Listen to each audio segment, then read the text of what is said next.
Сайн байцгаана уу? Сануучхан подкаст Содоо байна. Арука байна. Ингээд өнөөдрийн маань хамгийн ихний дугаарт байна. Эхлэхэд бэлэн болсон байна. Тэгээд өнөөдрийнхөө дугаараар бид хоёр инженер хүн гэж юу, инженерчлэл гэж юу, ер нь инженер гэдэг хүн дэлхийд болон улс оронд хэрхэн нөлөөлдөг талаар бид хоёр ярилцахаар шийдсэн байгаа. Тэгээд юуны өмнө эхлээд сэдв рүүгээ орохоос өмнө бид хоёр өөрсдөө танилцуулсан зүг байх. Тэгээд Арукагаас эхлэх үү. За намайг Ару мэдтэй гэдэг. Тэгээд найзууд ер нь таньдаг хүмүүс бүгд тэр Арука гэж дууддаг. Би Будапештийн технологийн их сургуульд барилга structure инженерээр 4-р жилдээ суралцаад явж байгаа. Миний хувьд болохоор бид хоёр адилхан сургууль сурдаг. Бас Будапештийн технологи номгийн их сургуульд сурдаг. Би болохоор архитектор инженерийн чиглэлээр сурдаг. Одоо миний 2 дахь жил ингээд явж байна. За яагаад энэ сурж байгаа мэргэжлээ сонгох болсон бэ? Тэрнийхээ талаар ярилцвал зүг байх. Хоёул инженер хүн болохоор. За миний бодлоор би Монголд геологи эрс соёлын менежмент гэдэг мэргэжлэр 2 жил сурч исэн байгаа. Тэгээд анх Унгарт ингээд тэтгэлгээр тэнцэхдээ уул уурхай инженер гэдэг тийм анги байсан, хойр байсан уг нь.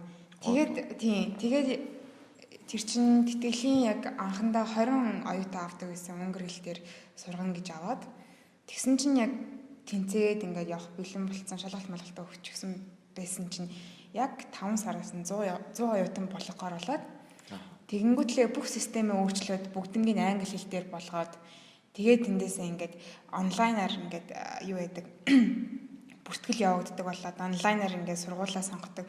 Тэгэнгүүтэл чинь би өөрийнхөө мэргэжлийг хааж болоход айгүй хэцүү байсан л та. Нэг тийм судалгаа сайн олдож чадаагүй. Тэгээд олцсон гэх юм бол хамгийн сайн сургууль гэдэг одоо нэрээр нь бол технологи инженерийн сургуулиар Будапештийн технологийн сургууль хамгийн сайн гэж хүнээс сонсоод тэгээд геологи эрс соёлын мэргэжил одоо энэ геодезийн тал руугаа ямар мэргэжил ингээд хаад үзсэн бол civil engineering гэж гарч ирсэн. Тэгээд энэ civil engineer хүрээлцэн ирж сурахаар болоод тэгсэн чинь яг civil engineer дотроо ингээд 3 хуваагдах хэрэгтэй юм л да. Геодез, геолог, тэгэнгүүтлээ яг structure, тэгэнгүүтлээ нөгөөтг нь ус илүүдээ яг сайн санахгүй. Энэ 3 байж унгар оюутнууд нь ийм 3 сонголт өгдөг бол англи оюутнууд нь бид нэр зөвхөн structure-ийн сонголт байсан байж таараад тэгээд ингээд одоо structural engineer сураа явж байгаа. Гэхдээ энэ ерөөсөө харамсдаггүй. Ягаад тэгэхээр яг энэ civil хот төлөвлөлт гэдэг энэ мэргэжилтэд structural engineer хамгийн чухал мэргэжилтэд орд юм билээ. Тэгээ бас нэрхуулгаад манай аав бас барилгын хүн. Тэгээ аавынхаа мэргэжлийг ерөөсөө авсан. Тий авахгүй гэж бодсон ч гэсэн цаанаас нь ингээд хувь заяагаар ч юм уу өглөөд аваа суралтад явж байгаа. За чиний хувьд? За миний хувьд болохоор би инженерээр сурах гэсэн их бодолтой байгаагүй ихэндээ. Би өмгөөлөгч болон хууль эрх зүйн чиглэлээр суралцъя гэсэн бодол төлөвлөгөө цааш тэр үедээ ухаан үед мөрөөдөлтэй гэсэн үг. Мөрөөдөлтэй байсан. Тэгээд яах яаж инженер бол гэд хүн болъё. Тэгээд тэр тусмаа архитектор барилгатай холбогдъё гэсэн хэрэг би нэг 8 дугаар ангиад төгсдөг жил туслан явсан. Тэгээд тэр туслан дээр яг очиод байжсан. Тинчээ нэг хамт амарч исэн ах маань айгүй гой зурдаг ах байсан. Тэгээд тэр ахын зурсан зургуудыг хараа тэгээд хажууд нь би бас нэг тухайн хугацаанд 7 хоног хажууд нь байгаад нэг гар зургийн жижиг сажиг юм сураад тэгээд ерөнхийдөө тэр хүнээс жоох инспирэшн аваад тэгээд тэр хүн болохоор тэр ах болохоор өөрөө 12 төгсөд шүтээс архитектороор орсон байсан байхгүй. Ороход эхний жилээ эхлэх гээд нэг 100 нэвсэн. Тэгээд яг би тэр хүн яг ямар мэргэжлээ сурдаг надад өөрөө архитектор гэж хэлээд тэгээ би зөвхөн юм чи бас судлаа шүү дээ шинэ юм гарч ирээ. За юу архитектор чи юу лээ яадаг хүн мэргэжиллээ. Тэгээ судалсан чи бас сонирхолтой хагас инженерийн боловч бас дизайнтай холбогддог ер нь тийм нэг креатив байдлыг айгу ихмэлсэн тийм гоё мэргэжил байгаад тэгээд тэрхүү үедээ би бас тэгээд судалчаад мартцсан байсан. Тэгээ бодоочгүй тэгэл 9 дугаар анги 10 дугаар анги тэгэл 11 дугаар анги гэл төгсөөд ирсэн чи тулаад ирсэн чинь мэргэжилээ сонгох болоод за би ер нь инженер хүн болно. Тийм архитектор болно гэд амар зоригтой шодоодад очсон чинь би дааш тэнцээгүй байдیں۔ Архитектор тэнцэж чадаагүй. Тэгээ би 2 жил civil инженерээр сураад Тэгээд яг 2 дахь жилээ сурч байхдаа би Унгарын засгийн газрын тэтгэлэг байна гэдэг. Тэгээд тэрэнд хөлнөөр өрсөлдөөд аппликейшн явуулаад тэгээд тийч архитектор яг цэвэр архитектор гэж байхгүй. Манай миний хэлсэн болохоор архитектор, инженеринг болохоор хагас civil гэсэн үг. Тэгээд ийм мэргэжил байна гэхээр окей.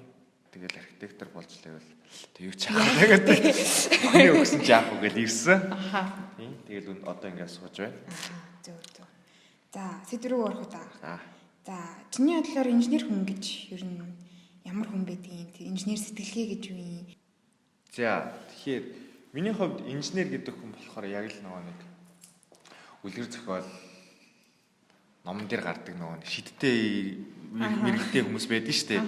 Тэд нар яг тэгэл өөрсдөө шин зүйлийг бүтээгээл ил хэрэглээл ингээд бүтээдэг. Тийм бүтээдэг бол жинхэнэ инженер хүмүүс жинхэнэ ертөнцийн дээр ид шидийг бүтээхэд одоо оролдож үнэхээр бүлтгэгдэг. Гэхдээ тэд нар болохоор яг ямар нэгэн даалт хүч ч юм уу гаднаас тийм энерги мэрэг авахгүй. Тэр мэдээж физикийн хууль, математикийн томьёонд захирагдчих энэ хууль дэлхийн хуульд одоо хуулиудад захирагдчих тэр гайхалтай зүйлийг бүтээж байгаа. Тэгээд инженер гэдэг хүн, инженер сэтгэлгээ гэдэг бол ерөнхийдөө бас том зүйлтэй бас тэр тухайн улс орон тэгээд нийгмийг тэг хүмүүсийн сайн сайхны төлөө шин технологи мэдээлэл бүх тийм сайн сайхан байхныг хангах зорилготойгоор тэр зүйлийг хийж чад. Ямар ч тийм хорон санаа байхгүй бол тийм хүмүүсийн хорон санаатай байдаг ч юм уу ч юм юу ч нэг тэгж л боддгоо шүү дээ. Тэр утгаараас инженер гэдэг зүйлийг сонгосон байх. Би болохоор инженер хүмүүсийг болохоор айгүй тийм юу юм болоо гэж үздэг шүү дээ. Хүмүүсийн амьдралыг айгүй хөнгөвчлөх талаас нь айгүй тусалдаг гэх юм уу? Яг хөнгөвчлөхтэй бас нэг айгүй хэрэгтэй юмд нь айгүй тийм тусалдаг. Нэг бодлороо бас нэг хин инженер хүмүүсийг бодоод харж айгүй тийм залхуу хүмүүс байсан ч биш. Тэр юм амарчлах гэдэг. Тийм амарчлах гэж амар талхаагаа ингээ ажилласаар хагаад яг тийм зохион бүтээлч тийм санаанд нь гараад ирчихсэн ч юм уу. Тийм байдлаар бас би бас нэг хаяа бод. Нэгтээ бас бүх инженерүүд залхуу ажиллаагүй л тийм. Яг би бас нэг инженер хүн гэж юм бэ гэдэг талаараа ингээд судалгаа хийгээд үтсэн чинь инженер гэдэг үг нь бол латин зохион бүтээгч гэсэн утгатай үг юм байна л да. Латин хэл дээр. Латин хэл дээр тийм. Тэгээд инженер нь ер нь хаанаас үүсэл гаралтай гэх юм хүн төрөлхтөн хизээ гал үүсгэсэн тэрнээс л ер нь үүсэл гаралтай. Яг үнэн. Тэр галыг л яг хийсэн хүн анхны инженер байсан юм биш үү? Яг одоо түүхийг ингээд сайн судлаад үзэх юм бол Египтийг барьсан фараон пирамидын дизайныг хийсэн тэрний одоо ингээд барих аргачлалыг хийсэн хүнийг бол хамгийн анхны барилгын инженер бий ба ер нь инженер гэж нэрлэлт юм байна. Тэгээд инженерийг ер нь түүхэндээ бол барилга барих, тэгээд дайн зэвсгийг ер нь бол ашиглаж ирсэн. Тэгвэл одоо бол бид нэр шал өөрөөр ашиглаж явж байгаа шүү дээ. Одоо бүх салбарт өргөн хүрээнд тухайн үед бол яг барилга дайны үед л гол зүйл хэлдэлсэн дээ. Хүмүүс болохоор юу гэж боддог юм шиг лээ. Инженер гэхээр айгүй хол. Тэд нэг цаашаа хараад нэг цаанаа нэг томьёо математикийн юунд ингээ холбогдоод тэрийг ухаал тэгэл нэг тийм лабораторид ороод нэг тийм ямар нэгэн тест шинжилгээ хийгээл гээл нэг тийм нэг амьдралаас хол юм шиг. Тэгэхээр яг үндэд чи айгүй энгийн хүмүүс байдаг байхгүй тэр чинь. Би ер нь хамгийн хүний амьдралтай хамгийн ойрхон зүйлүүд одоо үр дүнгээ өгдөг мэрэгжил бол яг харахгүй инженер байгаа даа байхгүй юу тэр чинь. Хүний галт ингээ баригдах жишээлбэл одоо ингээд биднийг подкаст те ингээ шууд ингээ сонсоход энэ IT сүлжээг чинь ингээд инженерүүд маань хийж IT-ийн инженерүүд маань хийж байна, техник технологиг бас IT-ийн инженерүүд хийж байна. Та нарыг сурах бололцоог хангах сургуулийн чинь барилгын инженерүүд барьж байна. Тэгээд дизайнын архитектур нь гарч ий. Уур амьсгал те environmental-ыг чинь environmental инженерүүд маань ингээ хийж байна те. Тэгээ ерөнхийдөө бүх хүний амьдралд бүх одоо байгаа бүх цаг үед маань ингээ хэрэглэж байгаа бүх зүйлс болон хүний өдөр тутмын амьдралд байдаг зүйл бүгд инженерчлэнт гэдэг зүйлтэй холбоотой байдаг юм аа. Тэрнээс бол нэг амар хол хүмүүс бол биш бид нар. Тэгээд яг инженерийн гараар бүтээгээд ингээ бий болцсон. Зохион бүтээгдсэн юмыг ер нь бол инженерчлэл гэж монголчууд ер нь хэлээд тийм байл та. Тэгэнгүүт л одоо инженерчлэл гэдэг тэгэнгүүт бидний одоо чиний хэлсэн шиг одоо бүхэл юм инженерчлэл болсон. Тэрийг ингээд бид нэр ингээд нэг айгүй амьдралаас хол ингээд айгүй тийм сүртэй юм хийгээд ингэж бодоод тийм шиг. Гэтэ яг үндэ бидний халаасан давж байгаа карт хүртэл банкны карт хүртэл инженерчлэл шүү дээ. Тийм л энгийн. За тэгэнгүүт л дараагийн сэдв болонгууд л яагаад инженерүүд хэрэг болдог вэ? Инженерүүд Ер нь биднэрт хэрэгтэй ч юм уу? Ер нь яах гэж ер нь анханасаа инженерийг сураад байгаа. Тийм сураад байгаа. Мэдээж хэрэгтэй л дээ. Чинь улс орон байгаль ертөнцтэй тэгэл эхэндээ яг инженерүүд чинь яг уу чиний хэлсэн түүхийн югаар гардаг шиг хөрхий барилга барих, дайны зэвсэг дайны үед хэрэглэгддэг байсан бол одоо тэгээд инженерүүд яг үндэ одоо заримдаа бас сүйдгсэн зүйлээс сахин сэргээх ч юм уу те эсвэл бид нараа бусдаж үгүй болж байгаа зүйлийг дахин сэргээх. Тэг ерөнхийдөө инженер хүний тэгээд гол мөн зорилгоцсон өмнө хэлсэнчлэн альва зүйлийг шинээр бүтээх, хүний амьдралын одоо юуг замыг тий тав тухтай байлгах. Тэгээд бас аль болох позитив маягаар байдлаар хүний амьдралд нөлөөлөх зорилготой болохоор мэдээж хэрэгтэй. Би бас амар бодож үзсэн л дээ. Яг инженерчлэл гэдэг инженерүүд ингээд айгүй олон юм хийгээд штэ.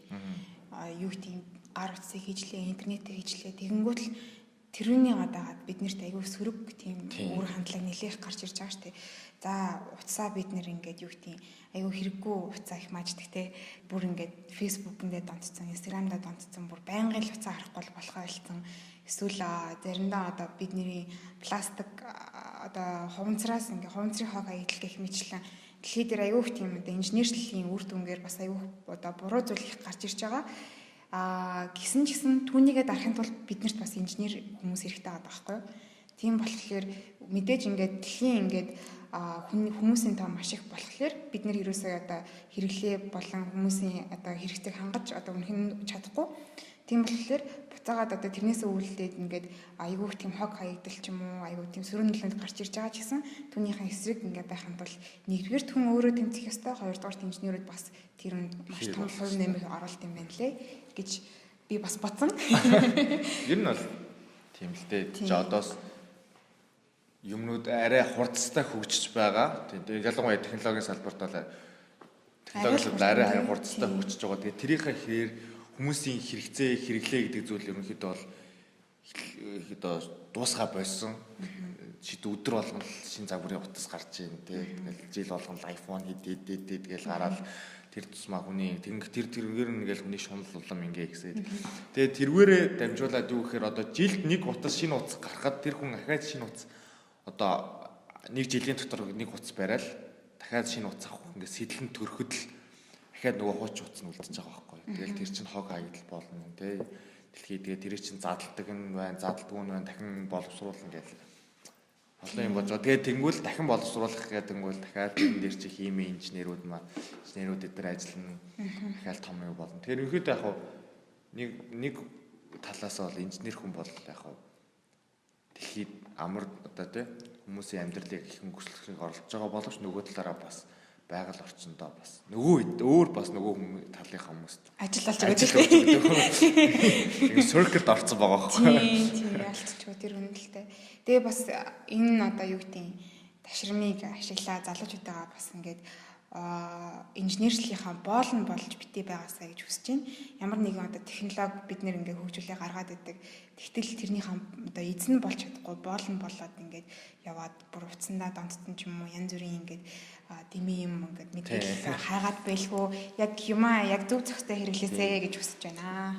Хэрэглээ гэдэг талаас нь хараасаа гэж хүсэж байна. Яг амьдралынх нь нэг хэсэг болцсон юм шиг үстэй өдөр тутмын оролдоод байхгүй тэрийг зөвхөн хэрэглээ хэрэгтэй үедээ үнэлгээ ярьцдаг хэрэгтэй үедээ юмаа шалгацдаг тийм л байгаасаа хүсэж байна. За ойлоо сонирхолтой инженерийн мэргэжлүүд ямар мэргэжлүүд гэдэг талаар хүмүүс жоохон сонирхолтой. За ерөнхийдөө бол за манай сургууль болохоор юу болохоор дөрвөн ерөнхий юутай штэ. Инженерийн чиглэлтэй electrical, architecture, civil тэгээд mechanical. Дөрөв биш үү зөндөө байгаа штэ. Тийм нөгөө манай faculty гэсэн. Манай одоо сургуулийн юу гэсэн. Тэгээд тэнгууд тэрэн дээр чинь chemical орж ирж байгаа. Тэгээд environmental орж ирж байна. IT орж ирж байна. Тэгээд biomedical орж ирж байна. Computer science хэлсэн. Тэгээд ахаад би судалсан чинь нэг юу орж ирж байгаа юм байна. Инженерийн гэдэг нэг тусдаа тийм салбар орж ирж байгаа. Тэр нь юу вэ гэхээр газрын тосны баялагын гэж гэдэг team салбараар petrol engineering гэдэг team тусгай салбар орж ирж байгаа юм билээ. Яагаад вэ гэдгсэн одоо ерөнхийдөө техник технологи маш хурдтай хөгжиж байгаа. Тэгээд тэрүүгээ дагаад одоо автоматжуулалт team зүйлүүд өргөнөөр ингээд гарч ирдэг болсон болохоор тухайн одоо ихэнх одоо компани том үйлдвэрлэлүүд нэг автоматжуулалт руу шилжиж байгаа болохоор тэр автоматжуулалт техник технологиг хангах тос сайн чанарын тос ч юм уу тэр түүхий ангид хэрэгтэй болонгууд тэрийг дагаад дахиад нэг юм юу үүсэж байгаа байхгүй юу? Салбар, тосны салбар тэрийг судлах, тэрийг яах, ямар тос, ямар юмд хэрэгтэй тэгээ газрын тосыг яаж боловсруулах, хаанаас олж авах вэ, хэрхэн яах вэ? Тэгээ тусдаа нэг юм салбар үүсэж байгаа юм. Яг нэг барилгатай адилхан. За. Тэнгүүл ихтэй яг ингээд саяны дурдснаас одоо юу гэдэг барилгын инженер, IT, электрикал гэх тэнгүүл чинь дотроо маш олон амар руу хувааж задардаг. Энэ чинь бол ерөнхийдөө ерөнхий одоо ингээд мэрэгчлээ сонгож байгаа хүмүүс хамаал энэ зүгээр ерөнхий одоо basic мэдэх ёстой юм гэх юм уу те. Тийм. Тэгэд бас нэг манай залуучуудын нэг бас нэг гаргадаг алдаа гэх юм. Алдаа гэж хаашаа зүгээр нэг юу нэлэхээр civil engineer, electrical engineer, одоо computer science, minds гэдэг тэгэн шүү дээ те. Тэнгүүд л шууд би шууд civil engineer болно гэд хэлцдэг. Тэнгүүд тэр нь дотор амар олон салдаг. Тэнгүүд л яг тулаад ирэнгүүт аль явахаа мэдгүй. Тэгээд тэр хоёр сонголтын гайлныг дээр яг цагаад ус үед сонголтоо хийхдээ буруу хийх тохиолдол тэгээд тэр хэрэгжил цаашдаа гүнзгийрсэн чинь тэр үний сонирхол биш бол тэрийг хайдаг.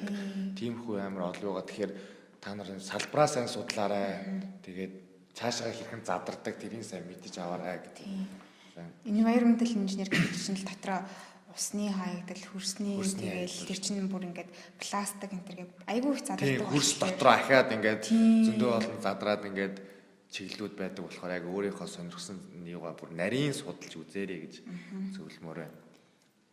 За тэгэнгүүт инженерүүд тухайн улс оронд ямар байр суурь эзэлдэг вэ гэсэн асуулт байна. Дараагийн сэдв маань. Тэгээ ер нь бол инженерүүд бол улс оронд мэдээж тодорхой хэмжээнд өндөр байр суурь эзэлдэг байж таараа. Тухайн одоо улсын хөгжлийн тэр гол түлхүүр болох тэр хүмүүс бол мэдээж инженерүүд байдаг бүтээн байгуулалтын одоо түлхүүр гэсэн яг бол тэр улсын хөгжил биш. Зүгээр нэг жишээ хэлнэ Apple тэгэл Samsung гэхээ тий. Тийм Samsung гэдэг корпорац одоо Солонгос орныг ямар сайн авч явж тэргээрээ ингээд Солонгосоос ингээд дэлхийд гарцсан тий бүх талаараа тэгээд одоо аялал жуулчлалт ингээл тэгэл одоо Солонгос дэлхийд танигдчихад л аялал жуулчлал гэдэг салбарыг ингээ хөгжөөд гараад ирсэн. Бусад салбаруудад энэ хэд айгүй ээлтэй тийм салбар инженерчил гэдэг тийм салбар гэж би боддог л доо. Би бас судлаад үзсэн чинь инженерүүд ингээ тухайн улс оронд одоо эдийн засагт нь айгүй их тийм нөлөө үзүүлдэг юм байна. Тэгэнгүүт л улс орны 14 одоо тийм түлхүүр гол түлхүүрүүд идэв. Өсөлттэй байнгын өсөж хөгжих тийм 14 түлхүүр байдаг. Тэдгээрээс хамгийн одоо чухал буюу инженертэй холбоотой 6-аас 7 түлхүүр одоо байд юм байна. Тэгэхээр тална гэсэн үг шүү дээ тийм. Бараг тална. Тэгээд дурдах юм бол нэгдүгээрт нь улс орон цэврийн байгууламжийн зохистой менежмент доктортой байдлаар хангах. Тэгээ хүмүүс боломжийн найдвартай доктортой орчин үеийн эрчим хүчний хүртээмжийг хангах. Доктортой үйлдвэрлэл, доктортой хөгжлийг дэмжих, хот суурин газрыг хамарсан аюулгүй уян хатан доктортой байлгах, дэлхийн дулаарал түүний үр дагаврыг арилгах гэж яралтай арга хэмжээ авах, далай тэнгисийн нөөцийг доктортой байлгахын тулд доктортой ашиглах, хэрэгтэй одоо хөгжүүлэлт, өсвөлэн зогсоох, хүнсний аюулгүй байдлыг хангах гэх мэт маш олон зүйл байна л да. Тэгээд доктортой л ойлгох. Тийм нэлээд доктортой л ойлгох юм байна. Их доктортой ойлгохтой. Бусад хүчин зүйлүүд гэх юм бол ядуурлыг багасгах, гендерийг одоо ингээд баланс хийх гэдэг ч юм уу. Тиймэрхүү гол хүчин зүйл ягаад ингээд саяны 6 бол яалтчгүй инженертэй холбоотой тийм улс орны одоо хөгжлийн гол бэлхүүрүүд багтдсан байна. Тэгээ яг жишээнүүдийг харах юм бол манайд бол далай тэнгис байхгүй. Тэнгүүл манахаас ингээд юу гэдэг нийт төлхөр нь ингээ авагдчихлаа гэж байгаа байхгүй. Тэгээд бусад орнуудыг бодох юм бол бусад орн дэлхийн дулааллын төлөө ямар их тэмцэж байна. Тэгэл одоо байнгын дэлхийн дулааллын талаар ярьж байна. Усны ингээд аюулгүй байдлын талаараа байнга ярьж байна. Тэгэхэд ингээд манай монголчууд болохоор хогооч яг үүндээ ялгаж эхлэх байгаа. Тийм ядтаа хогоо ялгаад эхлэх юм бол бас тэр чинь эргээгээд өөрийнх нь амьдралд нь тий идэх уух зүйлд нь хувийн одоо нийгмийн эрүүл мэндийн салбарт нь харьцангуй ингээд агсуулт гарна. Тэгээд манад одоохонд бол харьцангуй жоохон инженерчлэл доогуурлаа л та. Тийм. Тэгээ энэ болохоор бас одоо хогоо ялгадаг дандаа. Тэгээ тийм болохоор жоохон Монголд ч жоохон сонирн байдаг. Тийм шууд ингээд хаяад за байж гараа. Тэгээ жоохон хайж байгаа тийм. Энэ хумцрын ханаа хаашаа явуулаа бодож цаасаа явах үлээ гэж жоохон бодож модоо. Тэгээд Монголд чинь заримдаа бүр хогийн савч байдаг үст нэг ойр орчмын 100 м-т хогоо авах гэдэг нэг алхаад бараг 100 м алхацсан. Тэгээд зарим нь нэг уртлаас ингээд нэг шантарсан хүмүүсийг хог мог нэг газар үнцэнтэй харагдав. Явж байгаад овгийн л унтсан байгаа байхгүй замд нэг 3 алхам үлдээл тэгэл. За тэгмэл манай Монголд тэгвэл инженерчлэл бас ингээд ер нь жоохон дэлхийд хэр байгаа вэ гэж судлаад үзсэн байхгүй юу? Тэгсэн чинь дэлхийн инновацийн индекс гэж байдаг юм байна. Доктороо мэдлэг ба технологи үр дүнгээр нь одоо манай Монголыг шалгасан чинь 2018 оны байдлаар 118 орноос 71-т орсон байгаа. Яг уу доороо бас ингээд 40 эдэн орон хаягдсан байгаа ч гэсэн.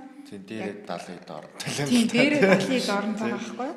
Тэгээ бас 100 орноос 70 эд орно гэдэг бол бас жоохон доогуур үзүүлэлт гэж би бодсон миний хувьд. Тэгээ ер нь бол доогуур үзүүлэлт. Доогуур ядахтай дунд орсон болоо сайн. Тэгэхээр ерөнхийдөө дундаас доошоо байна гэдэг бол тухайн улс орн бол ерөнхийдөө муу байна инженерчлэл. Тэгээ хамгийн сүүлд орсон орнууд нь гэх юм бол энийн ядууралтай эсвэл дайн дайчинтай байгаа тийм орнууд багцсан байлээ л дээ. Тэгээд бас нэг сонирхолтой мэдээлэл гэдгийгсэн чинь хамгийн их эмэгтэй инженертэй орн гэсэн чинь Мянмар улс гэдэм байх. Мянмар. Тийм бүх инженеруудын 65% нь эмэгтэй хүн байдаг гинэ. Талаас тийш гэдэгсэн. Тэгээ яагаад гэдгийгсэн чинь саяхан нэг энэ улс маань эмэгтэйчүүдийн тийм эрхийн төлөө аягүй том тэмцэл гаргаад тэгээ тэрнээс хойш эмэгтэйчүүдээ аягүй дэмжих болоо тэгээд маш олон эмэгтэйчүүд инженерээр одоо суралцаж төгсөж явж байгаа юм байна. Тийм сонирхолтой мэдээлэл лээ. Тэгээд бас нэг өөр индекс байсан. Тэр нь болохоор ямар индекс гэж манай орн одоо 5 дахьтай амьдрах боломжтой дэлхийн бүх орнуудаас хэдэн ордог вэ гэсэн чинь 144 орноос 89 орд юм байна. Тэгээ энэ бол маш харамсалтай жоох эмзэглэмээр тийм статик байсан. Тухтайгийн амьдрахад боломж энэ л хоолтой. Энэ хэцүүлээ стресснээс ахуулаад төвчрэлээс гээл. Тийм. Би саяхан нэг төвтрөлөг үзчихсэн байхгүй юу? Нөгөө нэг Wallen Plus-ын одоо Монгол хүний стрессийг би тайлна гэд тэн дээрээс ярьж исэн чинь ингэсэн гинэ. Япон инженерүүд Монголд ирсэн гинэ. За. Монголд ирээд Монголын одоо төвчрэлтэй байгаа шүү дээ. Монголын зам чинь бас айгүй хэцүү байгаа. Тэгээд Монголын замыг судлаад нийт машинуудын тоо тэгээд тэр юг ингээд судлаад шинжээд үзсэн чинь Монгол орны Улаанбаатарын зам дээр төвчрэл гарах ямар ч үндслэл алгаа гэдэг ч байгаа байхгүй юу. За. Тэгээд яагаад тийм үндслэл ингээд байхгүй зам дээр яагаад төвчрэл гараад байна гэдгсэн чинь тухайн хүн одоо тэр жолооч нараас нь л ерөөсөө хамааралтай тийм. Тэгээд жолооч нар нь өөрсдөө тийм нэг юм өөрсдөө ингээд яагаад ч хэдүүлээ нэг төвчээргүй байдлаасаа болоод тэгээд тэр нэг төвчрэл гэдэг зүйлийг үүсгэж байгаа. Тэрнээс бол ингээд нэгнийхээ хүлээгээд нэг нэг та би та гэдэг үйлчлэл юугаар явах юм бол Монгол улсын зам дээр Улаанбаатарын зам дээр төвчрэл үүсэх магадлал айгүй бага байна гэж. Тийм айгүй сонирхолтой болсон байлээ. Тэгээд үүнээс ингээд харахад бол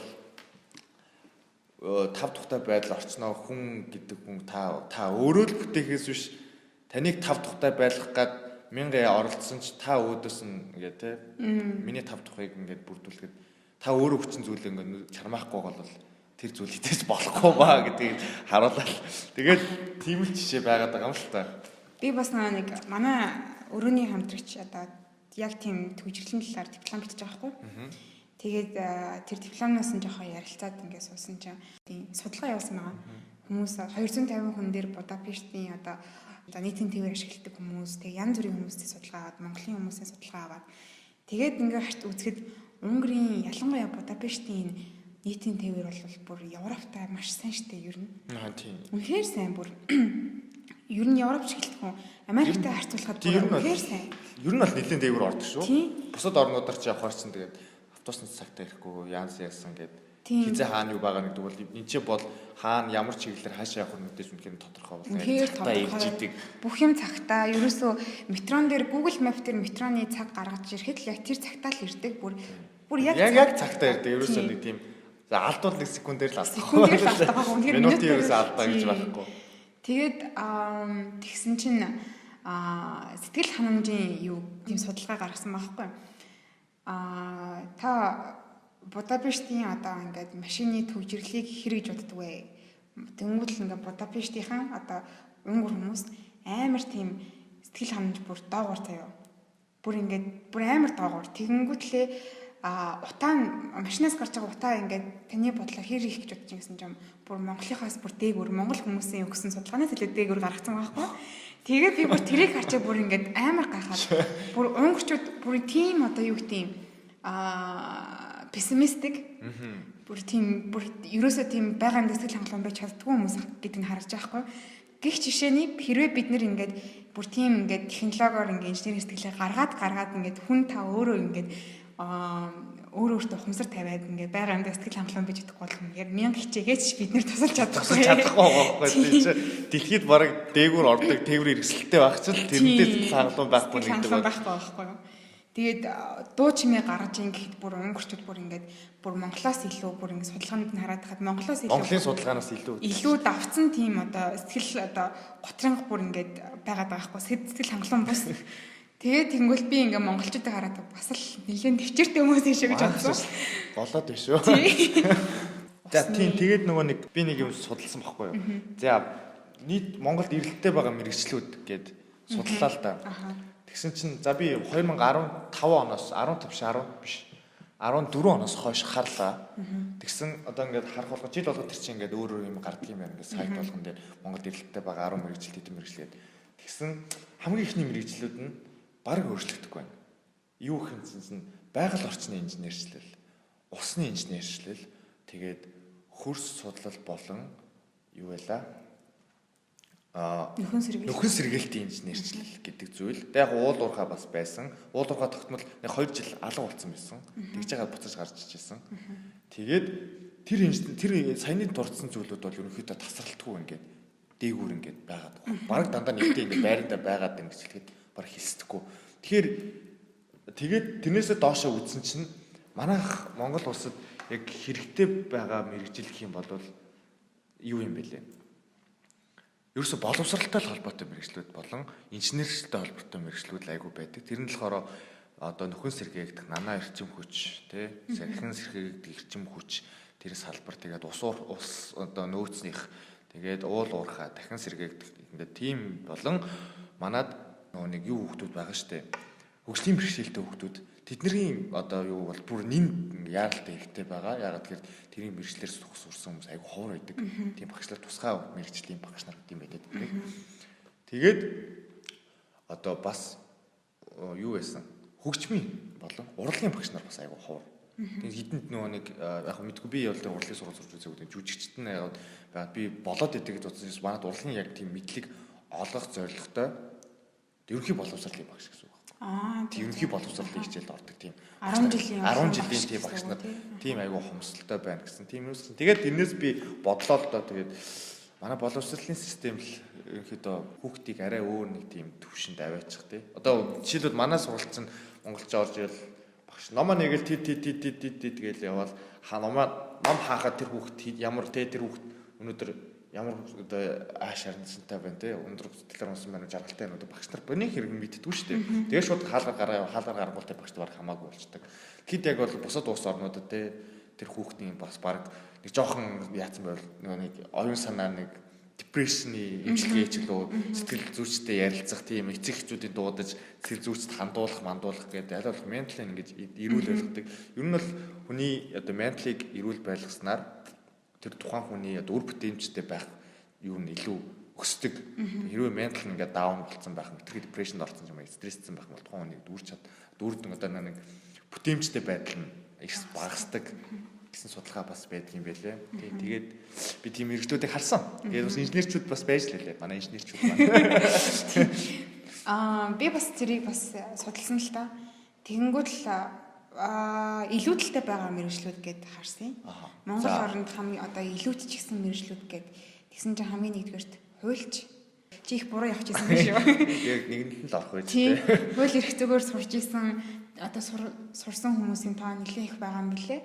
Тэгээ хоёрт нь эдийн засагч, тэгээ нэгтлэн бодогч, санхүүж, түүх, философч, улс төр судлаач, сэтгүүлч, нийгэм судлаач, бизнес удирдлага гэсэн мэргэжлүүд бол Монголд одоогийн байдлаар илүүдэлтэй байгаа юм биш үү хүмүүсээ.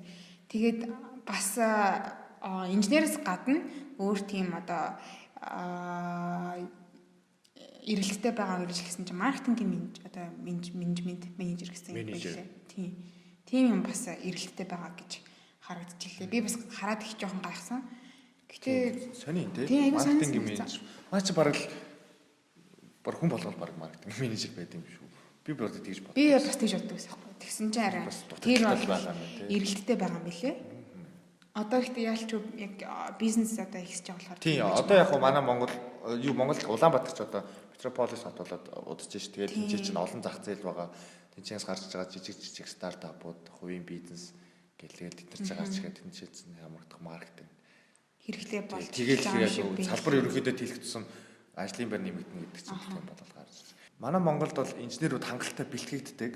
Даанч гарч ирээд тухайн мэргэжлэрээ ажиллая гэх тэгэнгүүт ажлын байр маш хомос байдаг. Ягаад гэвэл манай Монгол орн чинь өөрөө юу юм бэ? Бүтцийн хувьд Улаанбаатар гэдэг ганц төв цэгтэй. Тэгээд бусад одоо 21 аймаг байгаа шүү дээ. Тэр аймаг чинь одоо өөрсдөө бүрэн бас хөгжөөгүй байгаа. Нэг аймагаараа л байгаа. Тэгмэл тэнд очиод нэг инженер хүнийг аваачаад тавьчихгоол тэр хүн бараг ажилгүй байгаад байгаа. Тинчээ тэр чинь одоо цахилгааны инженер авсан хөө тэр цахилгаанаа л ингээ хараад байна. Тэгээд хоёрдугаар тинчээ мэдээж Улаанбаатар савд баг цайл авна. Тийм тэгээд явангууд хүмүүс тэр мэрэгчлэрээ их ингээд ажиллах сонирхолгүй болж эхэлдэг. Тэгээд эсвэл ажил олсон ч гэсэн баг цалингаар ажилдаг. Тэгээд тэрнээсээ болоод өөр мэрэгчлэл ордог. Тэ шууд хуваарь мэрэгчлж эхэлдэг. Би бас тийм судалгаа харсан л та. Би бас нэг тийм хүн манай найзыгаа сонсч байсан. Мөсийн цөмийн физикийн инженерийг төгсчөөд цөмийн физикийн ангиар төгсөөд тэгэнгүүтлээ яг манай Монгол цөмийн физик ердөөсөө хөгжөөгүй. Тэг хөгжөөг болохоор яаж ажлын байр байх вэ? Болтохгүй. Тэгээд тэгэнгүүтэл ингээд манай боловсролын бас тогтолцоо айгу буруу юм байгаа байхгүй. Үнэхээр цөмийн физик хөгжөөг юм бол ингээд бид нэр тэр мэргэжлийг одоо сурах шаардлага. Ямар шаардлага байгаа юм бэ яг үнэндээ. Тэгээд яг төгсөөд гараад ирсэн хүмүүс уул нь бол дэлхийн одоо зах зээлд тэг өрсөлдөх чадварын хувьд бол их тутамгүй байна уу? Үгүй.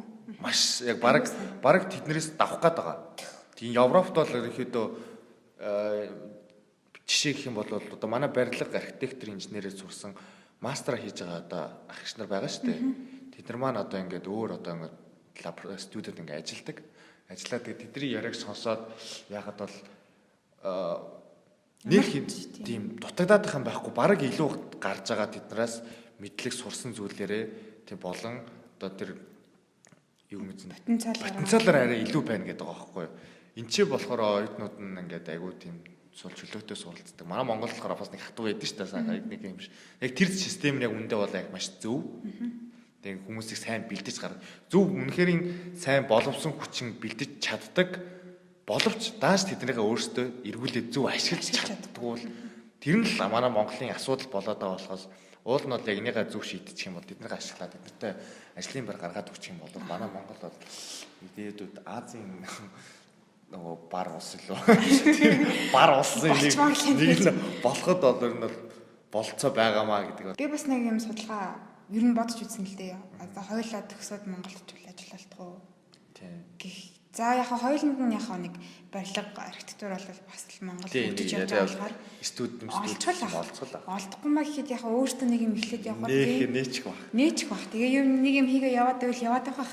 Гэхдээ нөгөө нэг манай химийн инженер, биомедикал гэл одоо Монголынхаа яг тийм одоо том үйлдвэрт ажиллая гэдэг тэгэнгүүт л тэднэрт маань тийм сайн үйлдвэр байгуулав, лаборатори байгуулав. Тэгээд одоо дулаан цахилгаан станц маань одоо ажиллаад бүр айлч нэг бүр ингээд ер нь бол айгүй ууцсан шинжлэх шаардлагатай байгаад байгаа гэсэн мэдээлэл бас зөндөө байсан. гэх мэтлэн ингээд буцаагаад биднийг ярьцлах гэхээр ингээд ажлын оронтой байдаггүй. Гадаадд ингээд сураад ирсэн зөндөө олон мундаг оюутнууд байна шүү дээ. Тийм одоо Америкаас гэт ингээд мундаг оюутнууд төгсөөд очиж байна. Тэнгүүл ингээд нийслэлийн залуучуудын хөгжлийн газраас сая 2018 онд судалгаа гаргасан байна л да. Тэр судалгаа болохоор гадаадд төгсөж ирсэн залуучуудад ажлын байр олдож байна уу гэд тийм нэртэй судалгаа одоо асуулт байсан юм. Тэгсэн чинь тэрүүнд ингээд ажил ер нь л олдоогүй тохиолдол нь ингээд илүү харагдаж байгаа хгүй. Тэгээд доор нь ингээд одоо тэр судалгаа бүгсэн хүмүүс ингээд сэтгэлээ бичсэн чинь ингээд сэтгэл дотор нь одоо юу гэдэг миний мэрэгчлэр одоо ерөөс ажил байхгүй байсан. Нэгдүгээрт нь хоёрт нь болохоор одоо хавхуул Америк болохоор би ажилд орч чадсангүй гэдэг тиймэрхүү юм бас маш их гарч ирсэн. Тэгээд би тэрийг бас харчаад айгу тийм эмзэглэжлээсэн л та. Тийм уул нь гадаадд сурж байгаа оюутнууд тийм тэднэрийн уул нь ингээд эрэхт нь ажлын байртай ч юм уу тэднэрийн уул нь яг өөрсдөө зөв ашиглаа бид нар чинь бас нэг ингээд бас хүний газар нэг амар жаргаад байгаа юм байхгүй шүү дээ. Тэгэл бас зовоол зүдрээл унаж осоо сураал тэгэл чүү айтаа нэг диплом аваад тэгэл буцаал их орондоо өөрийнхөө хувь нэмрийг оруулъя гаднаас сурсан мэдлэгээ их орондоо хуваалцъя бусдаа хөгжүүлэхэд нь туслая гэд очих боловч даанч бидрийг яг тэгтээ нэг тийм амар сайхан тийм илгэсдэг сайхан уур амьсгалаар ерөөсөө огтхгүй байна гэсэн. Ерөнхийдөө тийм хүмүүс бол айгүй ер нь бол олон байд. Тэгээд тийм шалтгаанаас болоод ихэнх оюутнууд буцаад явдаг. Буцаж одоо өөр улс орондоо сурж ирсэн орондоо ч юм ажилдаг. Цалингаа голдог ч юм уу эхнээс ахуулаад. Тийм цалингаа голоод буцаад байд нөгөө нэг суралцсан хугацаанд internship хийсэн газруудад очиж ажиллах ч юм тэнцэнэ гэрээ байгаад тэгээд тэнцэнэ баг ингээд үлддэг. Тийм ерөөхдөө тохиолдол айгүй их байдаг. Гадаад сураад буцсан оюутнууд дунд бол. Тэгээ ямар одоо гадаад сураад одоо Монголд ямар ажил олдоод байгаа одоо мэргэжлүүд гэдгсэн чинь уулуурхай инженер тэгээ барилгын инженер гэдэг. Би бол авчих юм шиг байлээ. Би бол болчих юм шиг байлээ Монгол руугаа буцах юм бол. Тэгээд бусад ингээд инженерүүд бол жоохон хэцүү л байдаг юм шиг байлээ. Гисэн ч гэсэн миний сандлаар одоо миний нэг таньдаг ихч маань хими инженерээр сурдаг. Тэгээд өөрийнхөө тийм брендийг үүсгэж явж байгаа. Тэр нь болохоор хатуу шампунь, хатуу савн тийм юм хийгээд бүр брэнд болгоод ингээд бодоо бараг 2-3 жил болж байна. Тийм хийгээд явдаг хүн байна. Тэгэл би бас IT-ийн салбарынхныг ерөөсөө гайхаад идэв. Яагаад гэсэн сая судалгаа бас харсан чинь компьютер сайенс буюу гитэмсээ төгсөж байгаа оюутнууд айгүй багассан гинэ. Тэгээд орж байгаа эсэлж байгаа хүмүүс нь ч багассан. Яагаад гэсэн чинь ажлын байр олдохгүй байгаа гэд. Миний хувьд бол тэднэрт юусэн ажлын байр бараг хэрэггүй гэж би бодож байгаа хгүй. Яа тэгэхээр нэг програм зохиогоод бүтээжлээ. Тэрийг ингээд юу гэдэг ямар нэгэн бизнес болгоод хөгжүүлчих юм бол чинь явчихаар байхгүй юу? Тийм. Одоо манай Монголд энэ чи гадаадч нэг скрипт гэдэг ном уншдаг тийм аудиобукны тийм аппликейшн байдаг шүү дээ. Монголд би тийм юм байдаггүй. Би амар тийм монгол ном ингээд сонсоод явмаар байхгүй. Тэгэхээр тийм байхгүй. Тэгээ би бодсаахгүй. IT-гаар сурдаг оюутнууд зүгээр нэг ганц ингээд интер намтай гэрээ игээл нэг ингээд аппликейшн хийчих юм бол нэг баяжчих гэдэг нэг тэгчиж болдоггүй юм бата гэж би яг намайг сонсож байгаа юм байвал хин санааг аваарэ гэж.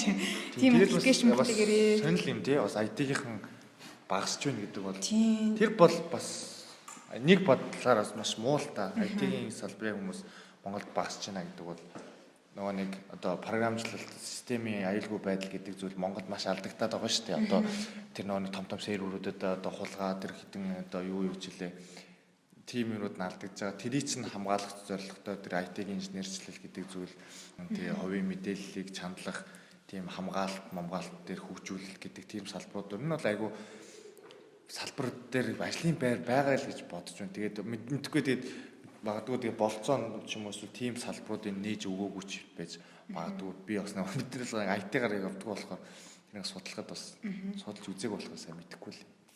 Уул нь бол айгүй эрэлттэй бас мэрэгчлүүдийн тоонд орж дэлхийд нэгчтэй. Тэгтэл манай Монголд хэрэггүй гэл хүмүүс тийм гэдэг бол айгүй харамсалтай л байгаа юм л та.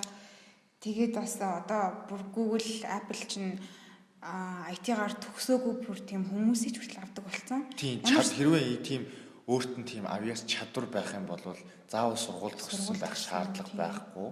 Тийм тэр хүний чадварыг шууд тэнцэнэ хөгжүүлж авдаг. Тэр чинь баг өөртөө IT-ийн юу штэ ганцаарчлсан их сургуулгаа их газар болохоор тэгээд тийм тэгээд Apple ингээд Samsung-аас ахуулаад дипломгүй нэг ажилд аваад ингээ IT-гаар ажилд аваад эхэлсэн бахад Монголд ингээд оюутнууд одоо IT-гаар сурахгүй байна гэдэг бол аюу харамсалтай санагдчихсан. Одоо бол яг дэлхийн шиг хандлагыг харахад болвол нөгөө нэг intelligence quality нөгөө IQ гэдэг шүү дээ. Тэрнээс 100% тийм хамааралтай байсан болоод EQ рүү ороод тэгээ одоо хүний авьяас чадвар дээр үнэлээд тэр хүнийг ажилд авах тийм хандлага ус юм хэд шилжиж байгаа юм байлээ. EQ гэдэг нь болохоор emotional intelligence гэдэг одоо сэтгэл зүйн одоо ухаалаг байдал гэх юм уу? Сэтгэл зүгээ хэрхэн одоо хүн доктортой байлгаж байгаа шиг ингээд ер нь бол айгүйх барууны соёлууд тэрийг одоо хүний IQ-г харахаас илүү emotional одоо quality-г хардаг болж эхэлсэн байгаа. Тийм тэгэхээр дан ганц мэдлэг дээр бас тий шуурлаад байхгүй тухайн хүний тий багаар ажиллах чадвар тэгээд тэр хүний хэрхэн амбицтай байх тий хэрхэн ямар аливаа зүйлд хэрхэн хандах хандлага хүнтэй хэрхэн ярих тийм хүний тийм emotional одоо скиллүүдийг бас харж үзэж байж ажилд авдаг болсон болохоор гадагшаа яруу ажил руу зорж байгаа орохыг хүсэж байгаа аппликейшн бүгсэн залуучууд байвал тэр тал дээр бас анхаараарай гэж. Ганц гадагшаа явж байгаа ч ер нь дотоод хүн болгоно тий хамгийн гол нь бид нар ямар амиг эхэлдэг. Угаасаа л өөрөөсөө эхэлдэг шүү дээ. Биеэс гэрээсээ төрөөс гэдэг чи одоо яг л тийм болчиход байгаа. Тэгэл одоо бусад хүмүүсээ ч хэлэхгүй би ч гэсэн ялгаагүй ингээл өөрөөсөө эхлээл тэгж жагаад ингээд дараа нь явах шаардлагатай ч юм уу. Угаасаа тийм степ алхмуудтай байдаг тийм. Тэгэл жишээлх юм бол хичээлдээ ингээл явж ингээвэл энэ хичээлүүдийг одоо ингээд хичээлийнхаа шалгалтанд бэлтгэж чинь нэг өөр тэгэнгүүтлээ ингээд явцын шалгалт ингээд final exam гэж юм шүү дээ. Тэр хоёртой бэлдэж байгаа нь өөр тэгэнгүүтлээ одоо юу гэдэг нь прожект хийж байгаа нь өөр. Тэгэх ингээд энэ семестрийг давахын тулд ингээд надад маш олон степ байгаа. Тийм болохоор хамгийн ихний ингээд алхмаалт авчих юм бол 2 дахь 3 дахь гэдэг ингээд явдаг болохоор ер нь хүн болгоно ингээд жижиг зүйлээс эхлээсээ машин барьж байхдаа стресстгүй ингээд уртаа машин гаргаж өгөөс соёлтой байгаасэ гэж хүсэж байна. Өөрийгөө айлуулах те бити нерв түлээч тийм амиа бодсон бити байгаа ч те ерөөсөө яг бид нар бүх асуудлыг чинь гол зүйл нь хүн амиа бодсон цангаас л яг болж гарч ирээд байгаа байхгүй те тэр зам дээр те би л орох хэрэгтэй ялангуяа яг монголчуудад те би гэсэн тийм үзлээсээ болоод л тэр олон тэр нэг төгжрэл болохгүй тэр газар тэр төгжрлийг үүсгээд байгаа тийм тэгэхээр би гэдэг зангаа өнөөрөө болцгоё. Тэр занг болохгүй болвол хичнээн инженерүүд очиад тусалсан чинь ингээд бид нэр үнэхээр яаж чадахгүй. Сэтгэл ханамжиж үнэхээр өгч чадахгүй нэ. Яа ингээд энэ хүрээд бит хоёрын ярилцах сэдв маань ингээд дуусаж байна. Тэгээд өнөөдрийн сэдвтэй маань хамт байж өнөөдрийн подкаст хамгийн анхны дугаарыг маань хүлээн авч сонссон та бүхэндээ маш их баярлалаа. Тэгээд цаашдаа бит хоёр сонирхолтой мэдээллүүдийг та нартай хүргэхийг хичээнэ. Тэгээд тэдний төлөө бит хоёр их сониучхан байх болно гэдгээ хамлаж байна. Сониуч хоёр байх хичээнэ. За баярлалаа.